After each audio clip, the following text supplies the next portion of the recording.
County, a special exhibit is coming to the Lawson Family Murder Museum after the owner obtained a set of new and rare photos. The museum is dedicated to the Lawson family, which was killed Christmas Day 1929. Charlie Lawson murdered his wife and 6 of their 7 children before then taking his own life. The motive remains a mystery to this day. WXI 12's Bethany Cates took a trip to the museum to learn more about its history and see these new images firsthand. The owner and curator of the Lawson Family Murder Museum here at the Madison Dry Goods store tells me that they have acquired 6 new photos, one of 2 complete sets that he ever knows to exist. And Michael Smith tells me just when he thinks he's found everything about this heinous crime, something else shows up. These are the best condition photographs I've ever seen.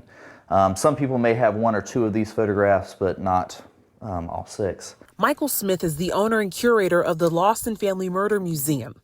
And he says he stumbled upon another addition to piece together the Lawson family murder that happened almost 96 years ago. Images from the scene still in their original envelope. Christmas Day 1929, Charlie killed his wife, 6 of his 7 children, then himself. His oldest son was spared, who was away at the general store in Germantown at the time.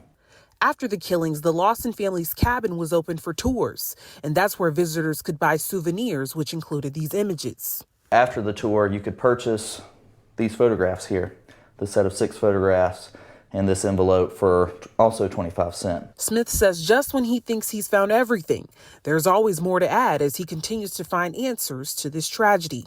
The Lawson story seems to never die.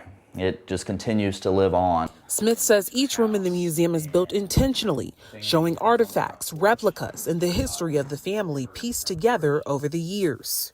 And I think that it's important that they be remembered, that the discussion of domestic violence continues to come up and that we talk about that, and that, that this tragedy never happens again. Smith says he is now working on making sure the pictures are placed in a protective case and ready for the public to see in a special exhibit. We hope to have them in a case here in a new display at the first of the year. That's kind of the plan. Smith tells me that they are constantly looking for authentic items connected to the Lawson family case to preserve its history. And if you have any documents or photographs, they want to hear from you. And you can find that information on our website at WXII12.com. In Rockingham County, I'm Bethany Cates for WXII 12 News.